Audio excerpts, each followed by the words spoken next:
and I'm the worship pastor at our local church in Sacramento. And yeah, so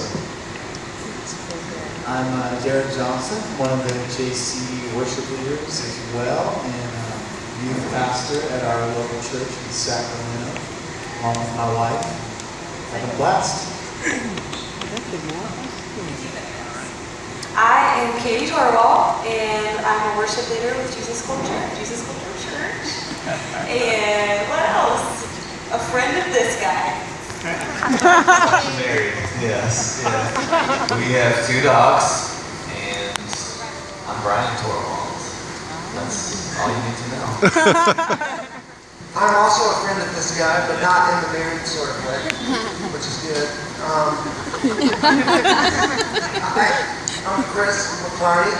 I'm also a worship leader with these guys, except for I live in Nashville, which is weird, but yeah. awesome. Chris is a worship pastor in Nashville at an amazing church there, so love having him part of our team, even though it's satellite campus almost. But awesome. Well, just to give you sort of context of where we're from, what we're doing, what we're up to, just so you guys can have questions, you can maybe get your brain working. But we did start a local church 2 years ago, almost 2 years ago, 2 years in September, and we've just been plugging away there. We're mobile church, so we have our own building that's set up at the high school, and figuring it out as we go. And then there's a bunch of projects going on, solo albums, and he's got a bunch of stories as being the youth pastor at the church, and so yeah, a lot of fun. But we're really excited about tonight. So if anybody has any questions, feel free to raise your hand and ask away. If you don't have questions, this will be really short. Does anyone have a mic up here? No? All right. Chris has got it. Careful. Easy. Yeah, please be careful. Awesome. So, say your name, where you're from, and we go. I want to ask.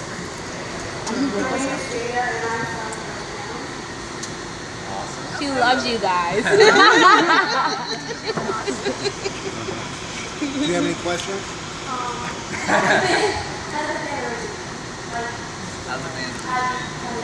How did the band start? Originally, we were a youth group, and none of these guys were here. I was in the youth group with RC. Yeah, I'm older than. I was in the youth group, our senior pastor, Vanny Mitchell, was our youth pastor back in the day, and so we were just a youth group, going after God's presence, and we decided, hey, let's make a CD that our youth kids could take home and listen to their cars, or at home in their bedrooms, and worship God. And the funny thing is, we were doing a lot of cover songs because we were just a youth group. We're like, these songs are ministering to us, and let's put them on an album for the fun of it. And things kind of started taking off. We started doing conferences, and someone posted Kim's version of How He Loves on YouTube, and it started getting a lot of views, and so that was really exciting for us. But the heart behind still the band, the team, it was never really actually to be a band. It was like we just want to go after God. So when we came to our church, still that sort of just raw, like we're all just going after His presence.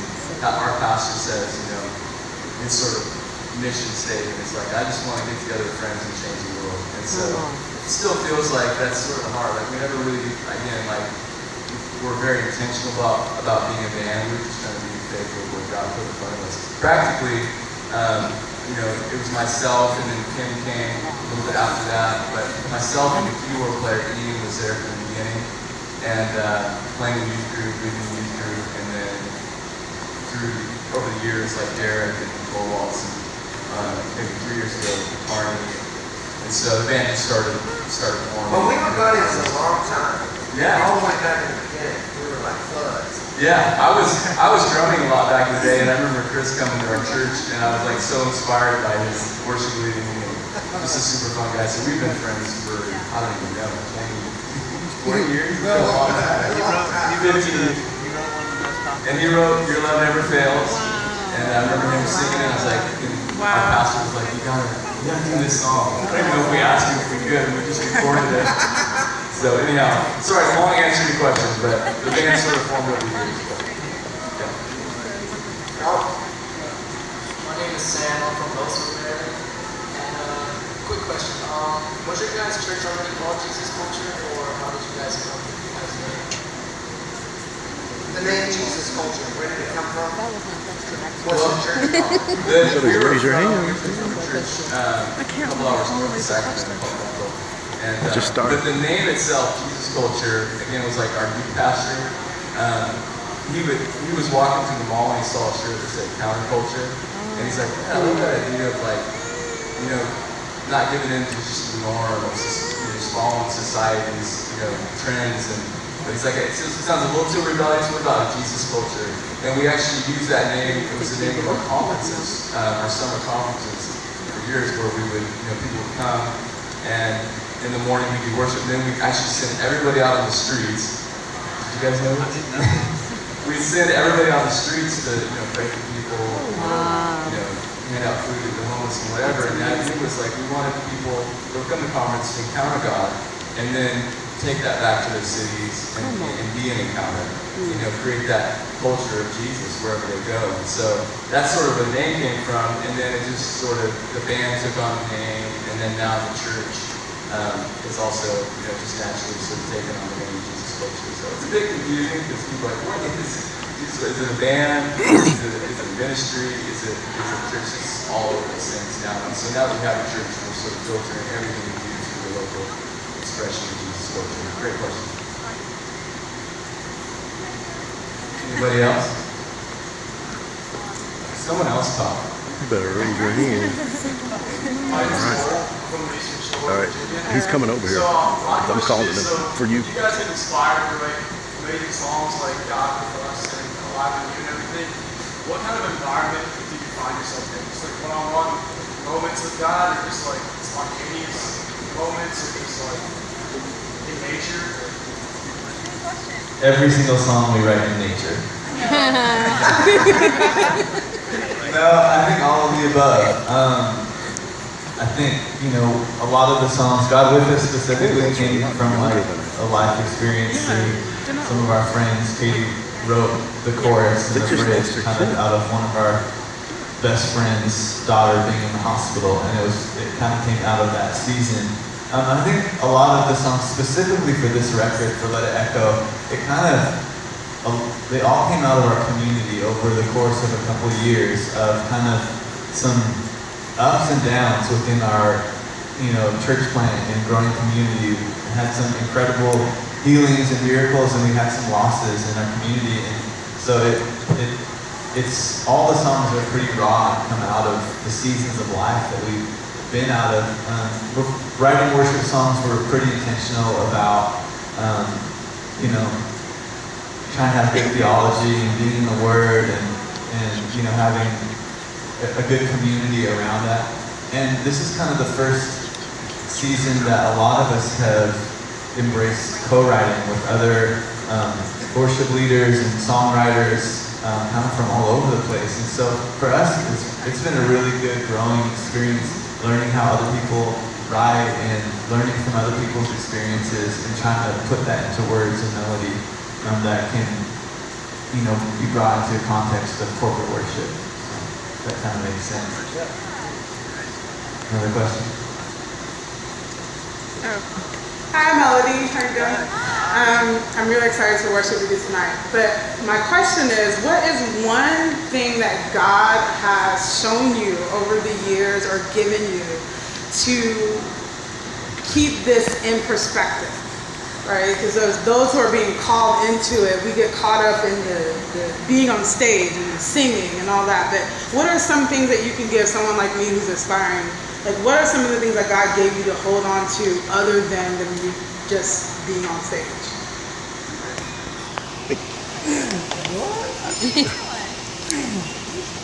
I can answer some of it, but Chris has a lot of great things to say about this. His story is really amazing. So, something that we learned from our pastor, one of our pastors, Bill Johnson at Bethel Church, he talks a lot about how in the Bible, Jesus' life, he drew crowds and crowds and crowds of people, but he never promoted himself one time. Yeah, People came to him because of what God was doing through him.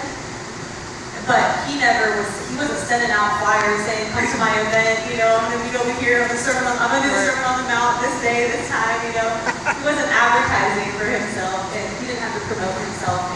And something else Pastor Bill talks about is just like, if you have to kick down a door, if you have to hustle your way into an opportunity, imagine the amount of weight and stress that's going to be on you to stay in that room that you come into. And so I don't think that's not how he says it. He says it much more eloquently. But if God opens the door, he will keep you in that room. And that's something that I go back to over and over and over in my life of, God put me here. I don't have to do anything. I'm going to mess up a million times, but it doesn't matter because God gave me this opportunity in the first place, and he's doing what he's doing through me. And when he's done with that, then it'll be okay. I don't have to fight. I don't have to fight for that. And that takes so much of the pressure off of you because even what we're doing tonight, we want to be excellent. We want to practice. We want to sound good. We want to be diligent and steward our gift. But at the same time, when it comes down to it, it's really what the Lord's going to do. It's really what he wants to say, what he wants to speak. We'll stop the whole thing. We'll change every song. And so that's what we come back to over and over again, and that's what we get to rely on and rest in. Thank God. Because, I can't even imagine how tired I would be and how stressed out I would be if I had to fight for this or any opportunity that we get. You guys should add to this, though. You guys have a lot of things to say about this, too. I have another question. I think just one other simple thing to add to it is that, and I know I've got it confused 1,000 times, just what success really looks like. But at the end of the day, success in the Lord looks like obedience.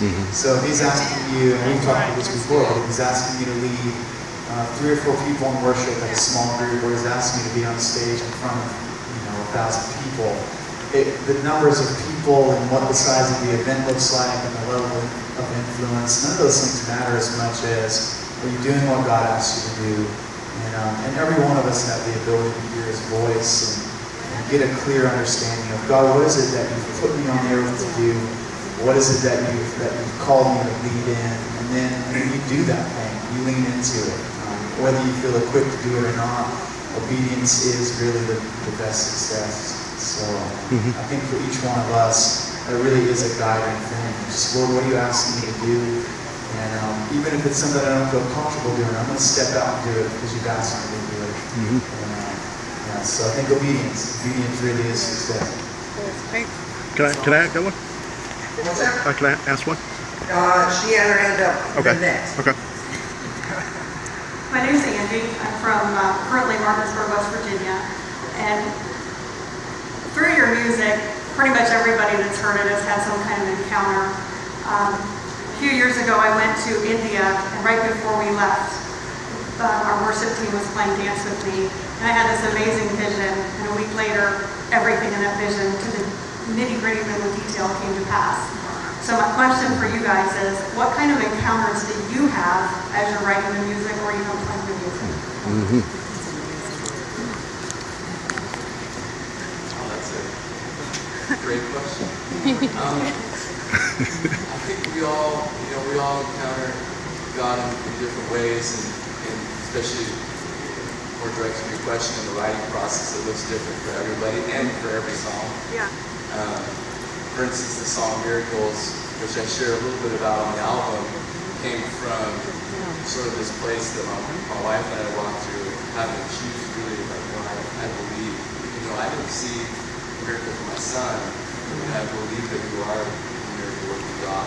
And so, even through writing that, I encountered God in a very special way when I sing it or whatever, but that song itself, I remember when I wrote it, obviously it was something that I was walking through, but when we actually go to write this song, I met this guy named Dustin Smith, who I never met before. The night before, he got up early, and we were going to write the next day, and I just met him maybe talked for a couple of minutes, and then great to meet you, excited about writing tomorrow, and he goes off to dinner, whatever. I go to bed that night, and I have a dream, and I walk up to him in the dream, and I said, Dustin, what song are we writing? He said, it's called Miracles.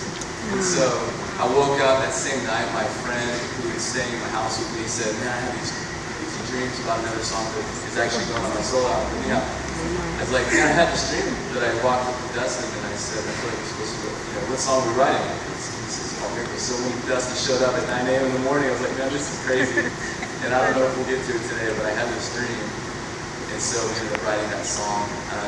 It's amazing, I think, just leaning in. Sometimes songwriting for us, or even leading worship, for instance, we were just talking, if we're being real, we were just talking about, how can we mix it up? But usually we try our best to, we want to lean into what God's saying at every place and not just rinse and repeat. Right. But sometimes there is sort of, when we do things a lot, sort of like start to feel tired. I've sung this song a million times. For me, I try to think, well, what did I feel at first when I ever led that song? For instance, Your Love Never Fails, I've probably led that song over 1,000 times. But every time I'm able to, go, okay, what did this song mean to me the first time I heard it? What's someone in this room who really needs to hear these lyrics? For instance, here's a story about dancing with me. So try to keep perspective of not only have I had an encounter, maybe with this song or this melody or this lyric, but people are in the room experiencing the Lord for the first time when they hear these songs. So I don't know if that answers your question, but there's another quick testimony of when we recorded our Chicago album, we had the song Show Me Your Glory. And honestly, the band, we actually didn't really feel that song. It's not my favorite song, but we ended up recording it. I can't sing it at all. We fell in love with it, but a couple years later, we had this guy named James who was doing monitors for us for another recording. We'd never met him. And he comes up to me, he's like, man, you wouldn't know this, but I was actually at Chicago, and I had never been in an environment like that. It's like I come from a very conservative background, and while you guys were leading Show Me Your Glory, I had my arms up in the air, and my friend kept nudging me, look. He's like, look. He goes, you have your arms all the way up in the air, and he didn't realize, but James had forgotten that he couldn't lift his arms past a certain point. Because he had torn rotator cuff, which my dad has the same thing, very painful. That's awesome. And in the middle of worship. And so fast forward 2 years later, he's telling me the stories, and he's like, I got completely healed, don't pray for me. So all that say, it's really cool. We love hearing how God uses something that we an encounter for us can be an encounter for someone else. Anybody else want to answer that? Yeah. That was awesome. You want me to hold this up to the camera? So. No. Hey, my name's James, and this isn't so much a question as it is a thank you. While I have not heard every song that you guys have sang, I've got over 80 of them here on the phone, and not a single one have I ever heard you guys magnify the problem. You're always magnifying Jesus and what he's done. And that is so important, because what we hear on the radio doesn't always do that. And I just want to say thank you for that. Amen. And actually, if I can say something on that, we try to be very intentional about that, because we were always challenged as songwriters in the church we grew up in. It's everybody's, for the most part, pretty aware of their problems. But what's the solution? And thinking even beyond that for future generations, we were challenged, write songs. Where do you want to see the church in 10, 15, 20 years? We need to declare that now. So songs, like God with us, we've just been we try our best to be very intentional about declaring the truth, and instead of reminding us of our failures. Anyhow, that's encouragement. Thank you. Well, thank you. There's someone right there. Thank you. Hi, my name is Scarlett. I'm from the Dominican Republic. And somebody may have asked this already. I'm a little bit sorry. But how do you guys keep the worship genuine? I know I've heard your albums several hundreds of times. And sometimes it's automatic, and I have to remind myself I'm actually worshiping God. So I was wondering, for you guys who played these songs so many times, how do you keep it genuine?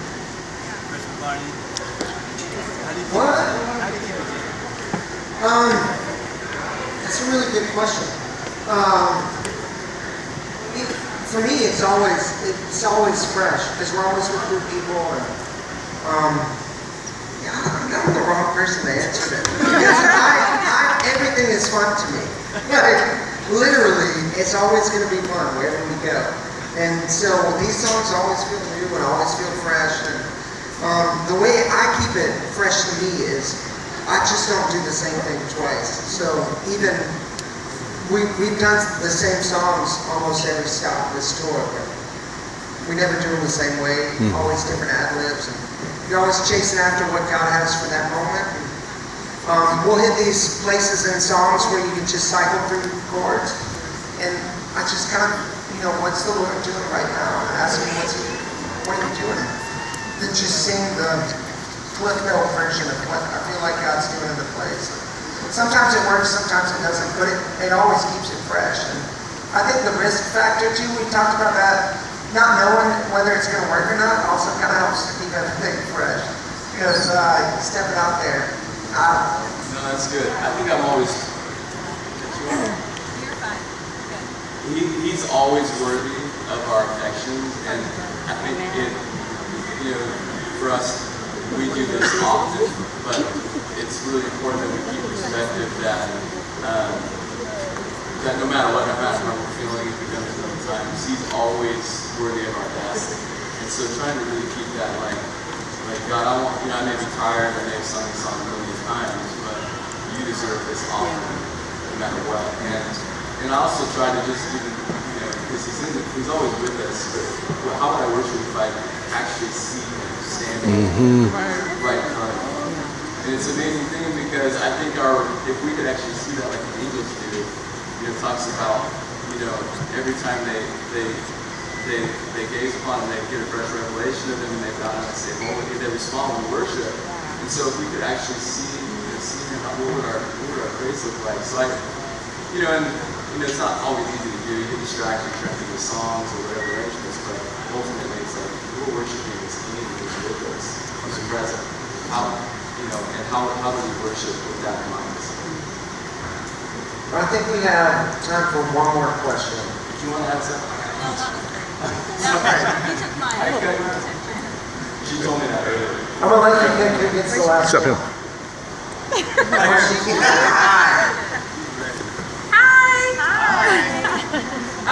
Hi guys. My question is, with everybody having like individual lives and everything going on, how do you guys stay unified as a team and to keep the unity going so that it's always like no distractions and just the focus on Jesus and what it is that they're projecting? We love each other. You know what? We really love each other. We honestly do. It's something me and Brian have really got to be blessed by in the last couple of years. We moved out to be part of Jesus Culture. For a long time, we were several hours away from the church and from the actual group of people that we got to tour with and travel with all the time. And so when we go home, it wasn't the same place. And now a lot of us live very close to each other. I mean, if you guys love these guys, if you could see them with their families, with their kids, with their wives, you love them that much more. I feel like what I get to see on stage, I love what they carry on stage. I love what they bring. They're all such great artists, musicians, songwriters, but when you see them at home in their element, with their people, with their community, with their family, I think we just love each other that much more, honestly. And it brings out just the best in us. And I feel like they bring out the best in me, bring out the best in us. It's good. I don't know how else to say it. I'm sure they could add more, but. No, that's great. And KB's doing it right now. We've tried to be very aware of our words, and especially when we're in tight spaces of being on a bus, it's like, let's pull out the best and see the best and recognize the best. And so we'll even be kind of cheesy, but we're like, all right, affirmation circle. We can still get cranky. I don't know. Just staying encouraging with each other and always pull out the best. See the best in each other, even if it stinks in the bus. Chris Money never gets cranky.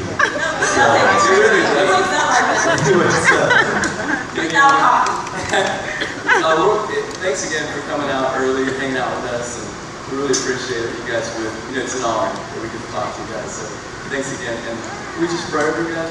Oh, definitely. Yeah, Jesus, I just thank you that we're here tonight, Lord, that we love this area, God. We're so excited for what you're doing here. And we just want to bless you tonight, Lord, as we gather together, as we gather in unity tonight in this area, God, people from all over. We just want to lift up your name and glorify you and magnify you. And we just bless your name tonight, Lord. We pray that every aspect, every corner of this building will just be filled with your presence. Just increase our awareness tonight, God, to what you're doing here. In Jesus' name. Amen. Amen. Thank you.